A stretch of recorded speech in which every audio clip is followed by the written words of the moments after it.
नमस्कार प्यारे बच्चों, good morning all of you. Myself Kaviraj, lecture political science, government senior secondary school, Ralli Jajri, district Hamirpur, Himachal Pradesh. 10/1 राजनीति विज्ञान में आप बच्चों का हार्दिक स्वागत एवं अभिनंदन। प्यारे बच्चों, आज हम अध्ययन करेंगे संसदीय प्रणाली में कार्यपालिका, राज्य स्तर, राज्यपाल की शक्तियां तथा कार्य। इससे पहले वाले वीडियो में आप बच्चों ने राज्यपाल की अपॉइंटमेंट्स, क्वालिफिकेशन, टर्म और सैलरी तथा अलाउंसेस के बारे में किया था। आज हम राज्यपाल की कार्य और शक्तियों के विषय में जानेंगे। राज्यपाल को संविधान के द्वारा जो कार्य और शक्तियां प्रदान की गई हैं, उनका प्रयोग वह मुख्यमंत्री तथा राज्य मंत्रिमंडल के परामर्श से करता है। राज्यपाल को निम्नलिखित कार्य और शक्तियां प्राप्त हैं। नंबर 1, कार्यकारिणी शक्तियां, एग्जीक्यूटिव पावर्स के अंतर्गत हम राज्यपाल की निम्नलिखित शक्तियों का अध्ययन करेंगे। जैसे राज्य के मुख्यमंत्री की नियुक्ति राज्यपाल के द्वारा की जाती है। राज्य मंत्री परिषद के अन्य सदस्यों की नियुक्ति भी राज्यपाल मुख्यमंत्री के परामर्श से करता है। अभिप्राय ये है कि जो राज्य का मुख्यमंत्री होता है उसकी नियुक्ति राज्यपाल करता है और राज्य मंत्री परिषद के जो अन्य सदस्य होते हैं उनकी नियुक्ति राज्यपाल मुख्यमंत्री के परामर्श से करता है। नंबर 2, राज्य का जो महाधिवक्ता होता है, राज्य लोक सेवा आयोग के अध्यक्ष व सदस्यों की नियुक्ति भी राज्यपाल के द्वारा की जाती है। इसी प्रकार से नंबर 3, राज्यपाल राज्य प्रशासन के संबंध में किसी भी प्रकार की सूचना मंत्री परिषद से प्राप्त कर सकता है।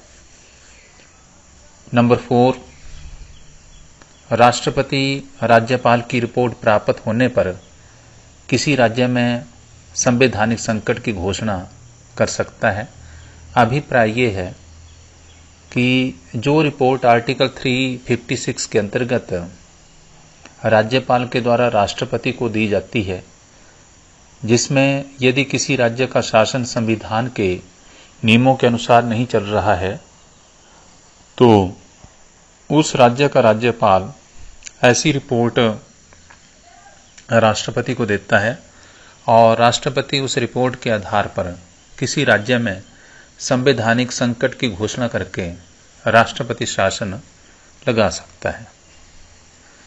अब हम अध्ययन करेंगे राज्यपाल को कौन कौन सी वैधानिक शक्तियां प्राप्त हैं, लेजिस्लेटिव पावर्स। राज्यपाल यद्यपि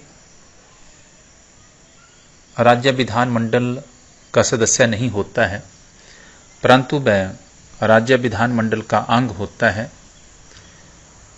और उसे निम्नलिखित वैधानिक शक्तियां प्राप्त हैं।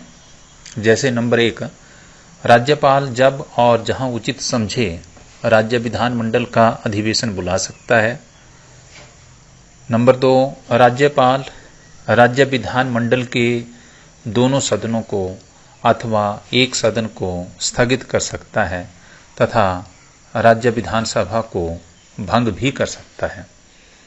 नंबर 3, राज्यपाल विधानमंडल के किसी एक सदन को अथवा दोनों सदनों को संयुक्त रूप से संबोधित कर सकता है। नंबर 4, राज्यपाल विधान परिषद में कुछ सदस्य मनोनीत करता है। नंबर 5, राज्य विधानमंडलों के द्वारा पारित विधेयक तभी कानून बनते हैं यदि उन पर राज्यपाल की स्वीकृति प्राप्त हो जाए। इसी प्रकार नंबर 6, राज्यपाल को अध्यादेश जारी करने की शक्ति प्राप्त होती है। राज्यपाल उस समय अध्यादेश जारी करता है जब राज्य विधानसभा अधिवेशन में ना हो और ऐसी स्थिति उत्पन्न हो जाए कि उस स्थिति का सामना करने के लिए किसी विशेष कानून की आवश्यकता हो तो राज्यपाल अध्यादेश जारी कर सकता है। उसके पश्चात नंबर 3 पर हम जानेंगे राज्यपाल की वित्तीय शक्तियां क्या हैं, फाइनेंशियल पावर्स क्या है राज्यपाल की। वित्त वर्ष आरंभ होने से पूर्व राज्यपाल आगामी वर्ष के आय व्यय संबंधी वित्तीय विवरण विधानसभा में प्रस्तुत करवाता है। यह वार्षिक विवरण राज्य के वित्त मंत्री द्वारा प्रस्तुत किया जाता है। कोई भी वित्त विधेयक राज्यपाल की पूर्व अनुमति के बिना विधानसभा में प्रस्तुत नहीं किया जा सकता। राज्य की आकस्मिक निधि पर राज्यपाल का नियंत्रण होता है, जिसमें से वह सरकार को आकस्मिक व्ययों की पूर्ति करने के लिए धन खर्च करने की अनुमति देता है। अब हम राज्यपाल की न्यायिक शक्तियों के विषय में जानेंगे। जुडिशियल पावर्स गवर्नर की कौन कौन सी होती हैं। राज्यपाल किसी अपराधी के दंड को क्षमा कर सकता है, स्थगित कर सकता है, घटा भी सकता है। राज्यपाल केवल उन्हीं अपराधियों के दंड को कम, स्थगित और क्षमा कर सकता है जिन्हें राज्य के कानूनों का उल्लंघन करने के कारण दंड मिला हो। माय डियर स्टूडेंट्स, अब हम जानेंगे राज्यपाल की स्वैच्छिक शक्तियां क्या हैं। Discretionary powers of governor. राज्यपाल की स्वैच्छिक शक्तियों से हमारा अभिप्राय उन शक्तियों से है जिनका प्रयोग वह अपने स्वाविवेक से, अपनी इच्छा से करता है। उन शक्तियों को हम राज्यपाल की स्वैच्छिक शक्तियों के नाम से जानते हैं। राज्यपाल को निम्न स्वैच्छिक शक्तियां प्राप्त हैं। नंबर 1, मुख्यमंत्री की नियुक्ति के विषय में साधारणतः राज्यपाल उसी व्यक्ति को मुख्यमंत्री नियुक्त करता है जिसे राज्य विधानसभा में बहुमत दल का समर्थन प्राप्त होता है।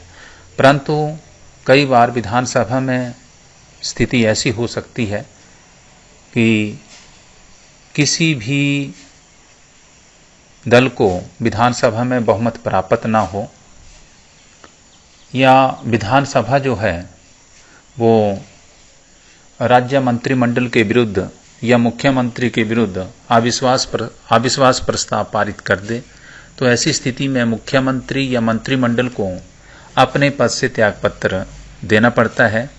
यदि ऐसा वातावरण जो है वो बन जाता है तो ऐसी स्थिति में राज्यपाल किसी भी सदस्य को मुख्यमंत्री नियुक्त कर सकता है और उसे निश्चित समय के भीतर विधानसभा में बहुमत सिद्ध करने के आदेश दे सकता है। नंबर 2, राजनीतिक दलों के दावों की स्वीकृति करने के विषय में। भारत में बहुदलीय प्रणाली पाई जाती है और ये संभव है कि साधारण चुनावों के पश्चात राज्य विधानसभा में किसी भी दल को बहुमत प्राप्त ना हो। ऐसी स्थिति में अनेक दल बहुमत का दावा करते हैं। राजनीतिक दलों के ऐसे दावों को स्वीकार करना या ना करना या राज्यपाल की इच्छा पर निर्भर करता है। नंबर 3, राज्य के संवैधानिक संयंत्र की असफलता के विषय में। संविधान के आर्टिकल 356 के अंतर्गत राज्य के राज्यपाल के द्वारा संवैधानिक संयंत्र के असफलता के विषय में जो रिपोर्ट राष्ट्रपति को भेजी जाती है, वह रिपोर्ट राज्यपाल अपनी इच्छा से भेजता है, जिसके अंतर्गत यदि किसी राज्य का शासन संविधान के नियमों के अनुसार नहीं चल रहा है तो राज्यपाल ऐसी रिपोर्ट केंद्रीय सरकार को भेजता है और केंद्रीय सरकार उस रिपोर्ट के आधार पर राष्ट्रपति किसी राज्य में संवैधानिक संकट की घोषणा कर सकता है, राष्ट्रपति शासन लगा सकता है। नंबर 4, राज्य विधान मंडलों द्वारा पारित किए गए विधेयकों के विषय में। राज्य विधान मंडलों के द्वारा जो विधेयक पारित किए जाते हैं उनमें से किसी विधेयक को राज्यपाल राष्ट्रपति की स्वीकृति के लिए सुरक्षित कर सकता है। इसी प्रकार से विधान मंडलों के द्वारा पारित जो विधेयक होते हैं वो तभी कानून बनते हैं यदि उन पर राज्यपाल की स्वीकृति प्राप्त हो जाए। राज्यपाल किसी विधेयक पर एक बार स्वीकृति देने से इनकार कर सकता है। नंबर 5, मंत्रिमंडल से सूचना प्राप्त करना। राज्य का राज्यपाल राज्य प्रशासन के संबंध में मंत्रिमंडल से किसी भी प्रकार की सूचना प्राप्त कर सकता है और राज्यपाल को ऐसी सूचना देना राज्य मंत्रिमंडल मुख्यमंत्री का संवैधानिक कर्तव्य होता है।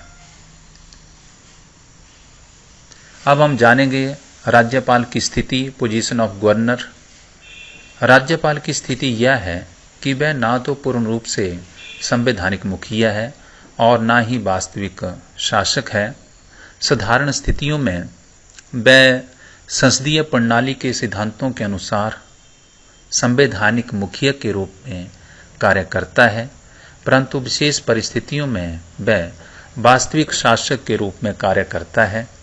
इस कारण विपक्षी दल प्राय राज्यपालों को केंद्रीय सरकार के एजेंट बताते हैं जो अपनी शक्तियों का प्रयोग केंद्र के शासक दल के हितों के लिए करते हैं। इस कथन में कुछ सत्यता हो सकती है क्योंकि राज्यपाल का कार्यकाल केंद्र सरकार की प्रसन्नता पर निर्भर करता है। केंद्र सरकार राज्यपालों को अन्य राज्यों में भी स्थानांतरित कर सकती है और राष्ट्रपति द्वारा पद से भी हटा सकती है। धन्यवाद प्यारे बच्चों, आपने इस वीडियो को अच्छे ढंग से देखना है, अंडरस्टैंड करना है। अगर इसमें से कोई टॉपिक समझ ना आया हो तो इस वीडियो को आप बार बार देखें और समझने का प्रयत्न करें।